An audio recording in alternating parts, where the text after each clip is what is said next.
If you were to go back in time to wrong a mistake you made in the past, what would it be? Where would you go?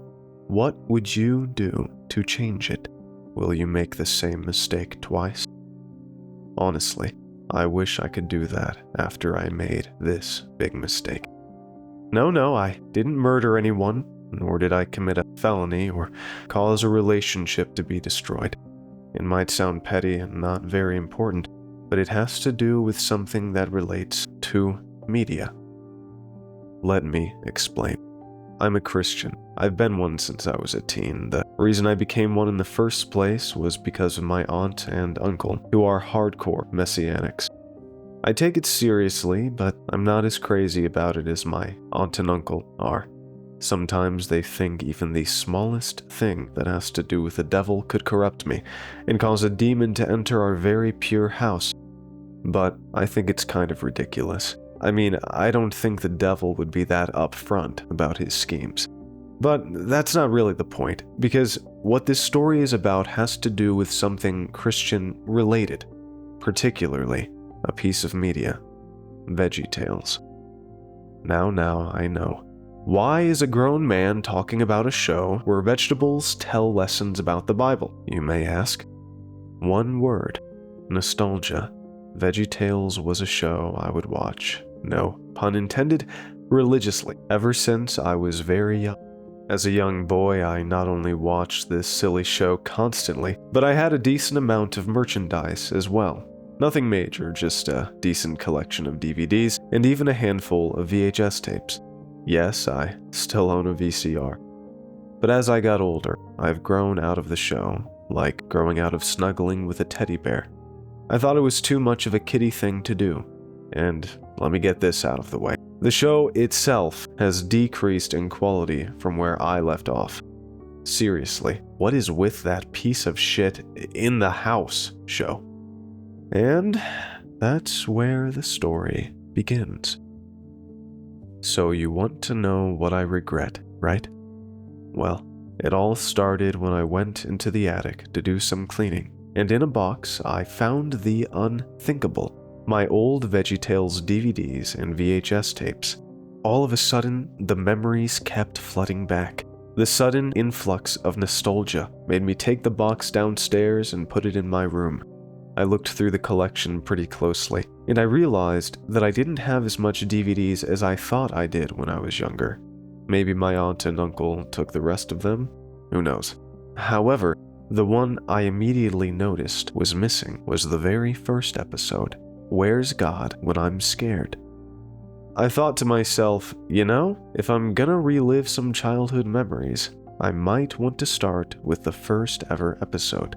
I mean, it would be more organized. And besides, VeggieTales DVDs run pretty cheap online. I could get most of the missing episodes and it wouldn't even make a dent in my bank account.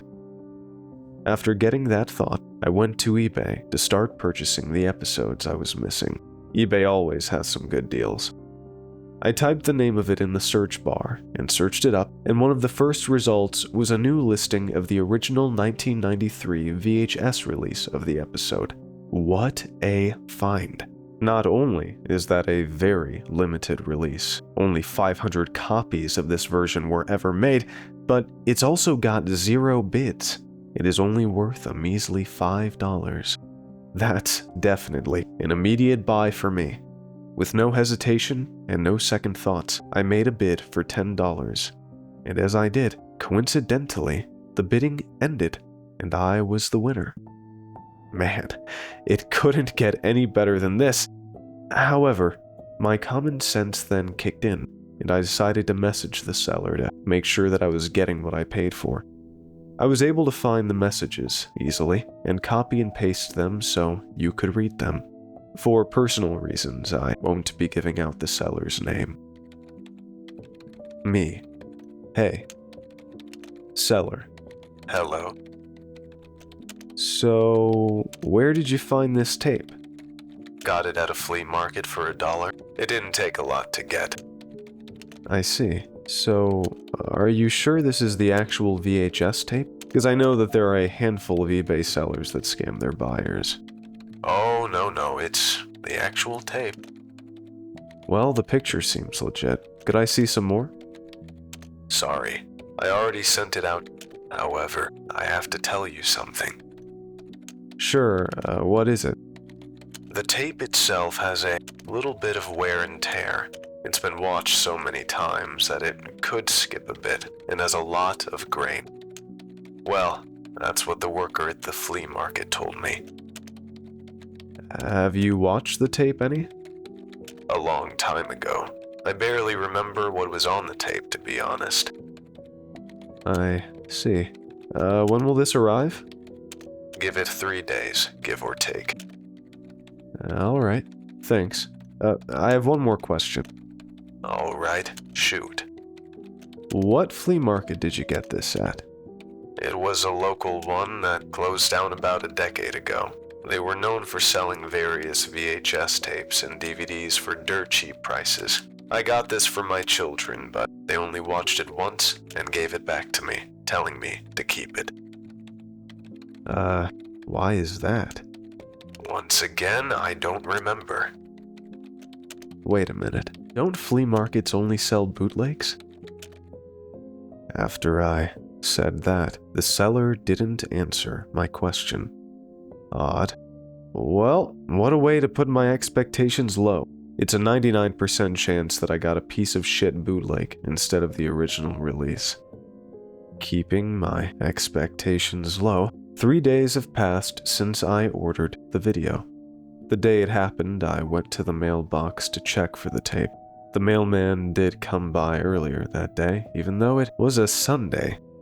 I opened the mailbox and got my mail out. It was a bill or two coming from my landlord and a parcel that I assumed contained the VeggieTales videotape.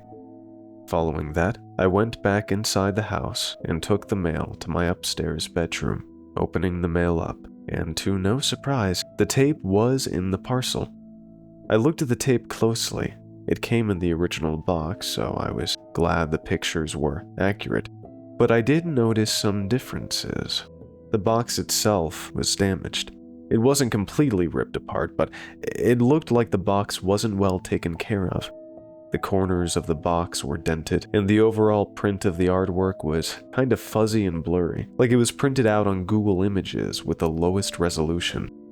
After that, I took the tape out of the box to inspect that, and the paper label in the middle of the tape was ripped off in a crude way, like there was still paper hanging onto the tape. Well, I got it for $5 that came secondhand from a flea market.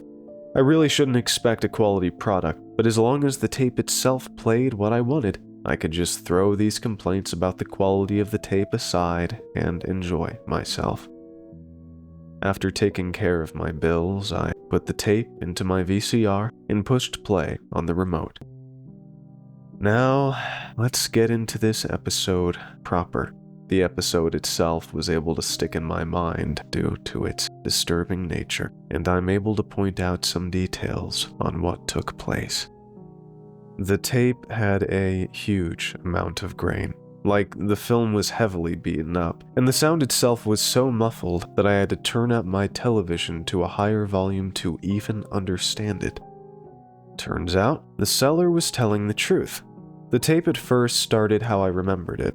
A catchy intro song with the main characters Bob the Tomato and Larry the Cucumber, and then the episode itself started. "Hi kids, and welcome to VeggieTales. I'm Bob the Tomato," introduced Bob. "And I'm Larry the Cucumber," introduced Larry. "And we're here to answer your questions," said Bob. Then Bob hopped to a letter that was laying on the counter. "Today we got a letter from Lisa Evans from Charlotte, North Carolina, and it reads," says Bob, with a voice coming from a little girl. As I kept watching, what I remember from the episode came back to my mind. I could tell there was some differences in Bob's voice. He sounded forced, like he didn't want to be there, even though the animation was still the same as the original tape. Maybe it's misremembering, since I haven't watched this episode in years.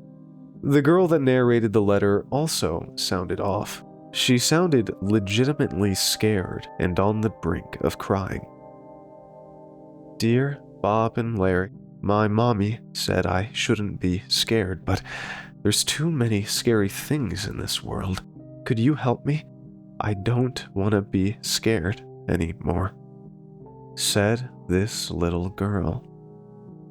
"Well, Lisa, I think I have a story that can help you out," said Bob, still in this forced way. "I remember being scared at something a long time ago," Larry added. He also sounded forced and not very interested. What the hell? Were the voice actors blackmailed to record this episode? I thought it was a passion project. "Well, Larry, both you and Lisa can watch this story about being scared," Bob then said, and then it abruptly faded to black. I took all these differences as misremembering the episode, because like I said earlier, it's been years since I last saw it. Now it's time to get into the main meat of the tape. The episode started out almost just as I remembered it. Junior was watching a scary movie with a Frankenstein celery stick. It's kind of silly watching this now as an adult, but I can see why a kid would be scared of this. Junior's mom would tell him it's time for bed, and being the good kid that he is, he followed his mom's instructions and went to his room and decided to lay on his bed, urging to go to sleep while saying the following line: "That movie wasn't scary. I'm a big boy. I can handle it," closing his eyes thereafter. Now, I expected Bob and Larry to show up out of nowhere and teach Junior the lesson that God himself is bigger than every villain and scary thing in existence. But Bob and Larry never showed up. Instead, Junior closed his eyes and fell asleep, transitioning into the dream world. But for some reason, Junior's eyes were still open. The dream world was like a psychedelic drug trip, with tons of flashing colors and shapes showing up on the screen behind and around Junior laying down. Then, all of a sudden, so sudden it felt like a jump scare, the Frankencelery popped up in front of Junior. This is one detail I can't really describe, but Frankencelery, he looked a bit more demented, angry, and even a bit unnerved. Frankencelery spoke in a loud, deep, booming voice that actually sounded louder and a lot more clear than the rest of the audio. "Junior, you are a weak fool.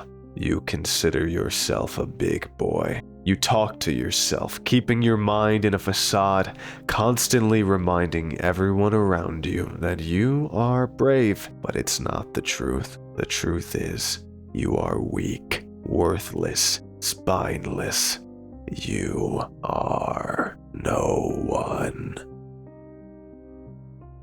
He follows this tangent with a nerve-shaking evil laugh, which was so loud that I had to turn down the TV before I went deaf.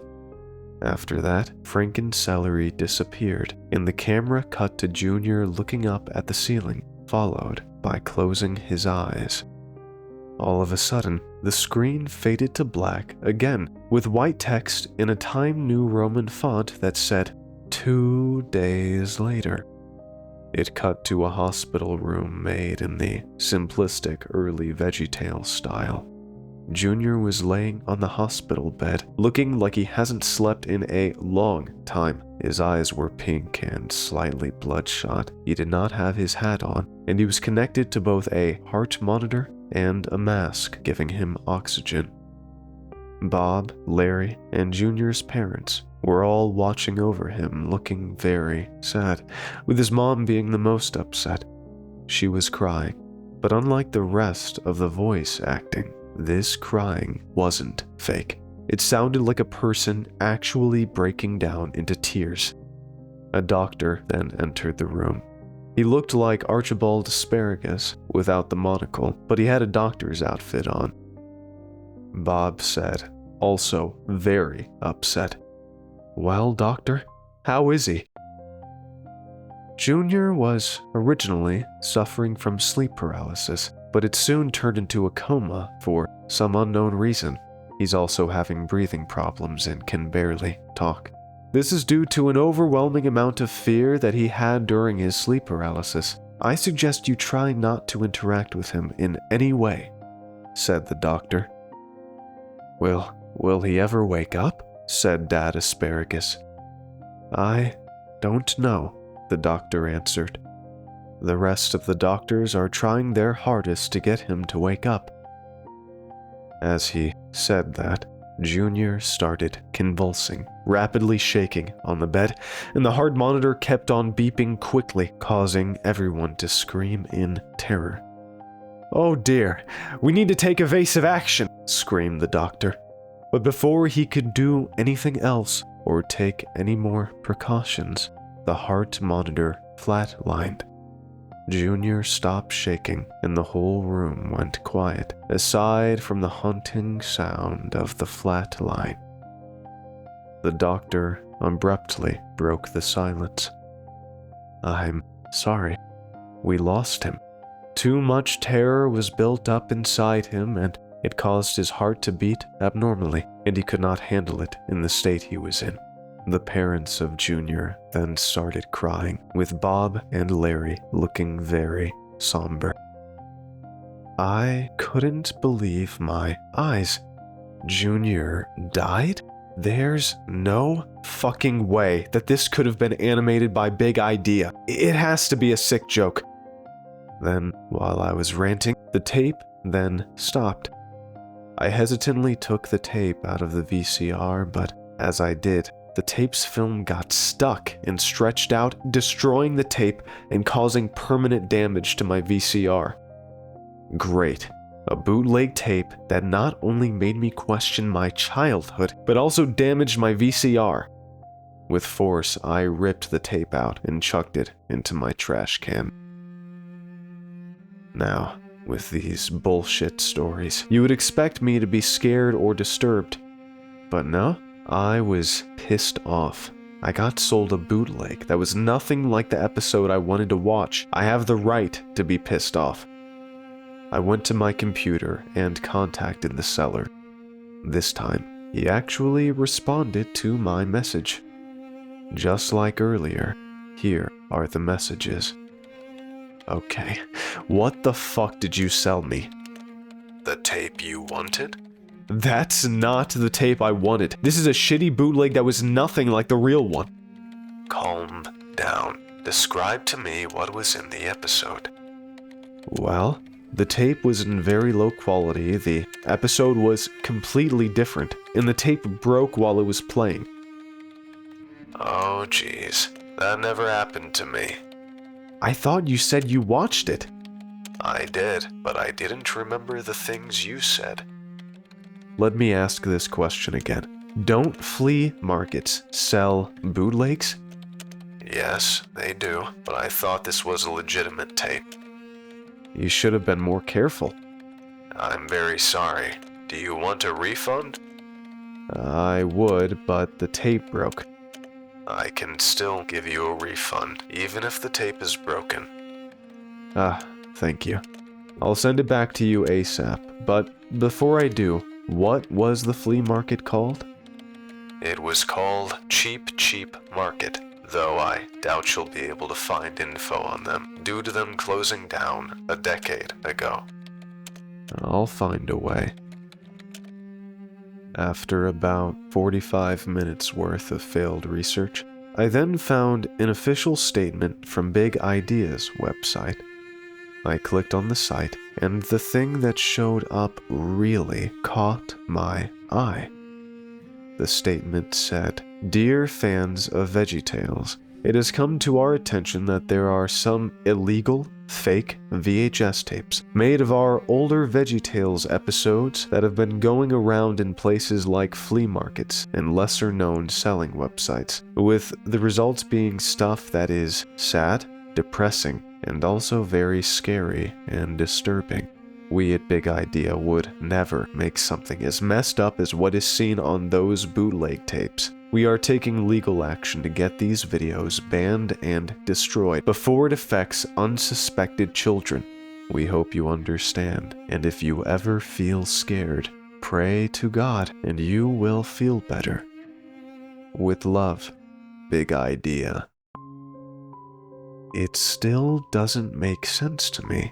Why would some fucked up human being make demented bootleg videos of VeggieTales episodes? What would they gain for it? Do they find enjoyment out of making this? I went and did more research looking for this. I even looked into the deep web, and what I found was something that made so much sense from what I saw. It was a blog post made by a person who I will not say by name because I don't want to give the fucker any publicity. The blog post was very long, so I'm just gonna summarize it. The post said things about, quote, special episodes of VeggieTales that were sold for monetary gain, but it also mentioned that the episodes had a lot of changes made by the poster. These changes he described as, quote, made for the darkest parts of the internet and had to do with death and suffering. And it also said in that blog post that if anyone were to speak about this outside of the deep web, that they will pay the ultimate price for it. But why VeggieTales? Why would they pick this show out of anything else? More research was done, and it turns out the person who made these tapes was a hardcore Satanist who hated anything having to do with Christianity, and was arrested previously for assault charges and theft. But his worst case was kidnapping innocent people and making them both act in and produce these demented tapes, or they would be tortured if they didn't obey. Now I know why the voice acting felt forced, and that also explains the actual crying. Due to him hating Christianity, VeggieTales was his main target, and he used it to vent out his frustrations and express his hatred for Christians. And since he was a felon, he couldn't get a job, and selling these tapes was his only way of getting any kind of money. He was then arrested again in the summer of 2010, with all of his tapes being confiscated by the local police department. However, some of the tapes slipped through the cracks and were sold by other people in flea markets and other rundown stores, both physical and online, not aware that these were illegal bootlegs. Now I know why the flea market was closed down. After coming to this conclusion, I felt a sense of relief and catharsis from it. Nowadays, I feel a lot better. I don't let this one incident affect my overall feelings of VeggieTales, but there is something in me that makes me regret ever buying the tape. It doesn't bother me as much, but it's one thing I wish I could go back in time to fix.